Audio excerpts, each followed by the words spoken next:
Welcome back to student బడి YouTube channel. నేను మీ రాజ్ కుమార్. మనకు పోస్టల్ నుంచి రిలీజ్ అయిన జీడిఎస్ అప్లికేషన్కి సంబంధించి ఎవరైనా అప్లికేషన్ పెట్టుకున్నట్టయితే మీరు దాంట్లో అప్లికేషన్ చేసేటప్పుడు ఏమైనా తప్పులు ఇట్లా చేసినట్టయితే ఇప్పుడు ఎడిట్ ఆప్షన్ అయితే రావడం జరిగింది. ఎడిట్ చేసుకోవచ్చు. మనకు ఆగస్టు 6 నుంచి ఆగస్టు 8 వరకు అయితే మనం ఎడిట్ అయితే చేసుకోవచ్చు. మీరు అప్లై చేసుకునేటప్పుడు రిజిస్ట్రేషన్ అవుతారు కదా, రిజిస్ట్రేషన్ నెంబర్ తోటి స్టేజ్ 2 అప్లికేషన్కి వెళ్ళినట్టయితే మీరు ఏమేమి రాంగ్గా పెట్టిరో, ఒకవేళ డేట్ ఆఫ్ బర్త్ కానీ ఫాదర్ నేమ్ కానీ ఇలాంటివి ఏమైనా రాంగ్ పెట్టినట్టయితే మీరు ఇప్పుడైతే కరప్షన్ అయితే చేసుకోవచ్చు. అలాగే మీరు ఏ స్టేట్కి పెట్టిరు, ఏ డివిజన్కి పెట్టిరు అవి కూడా చేంజ్ చేసుకోవచ్చు.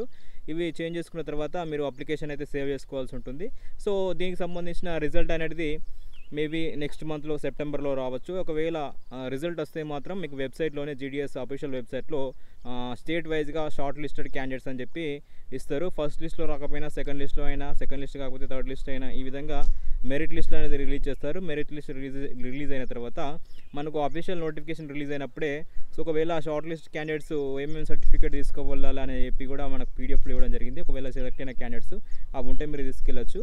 సో జీడిఎస్లో అప్లికేషన్ తప్పుగా చేసిన వాళ్ళు ఉంటే కరప్షన్ అయితే చేసుకోండి. రేపటికి లాస్ట్ డేట్ ఉంది కాబట్టి ప్రతి ఒక్కరైతే ఈ అవకాశాన్ని వినియోగించండి. Thank you for watching. All the best.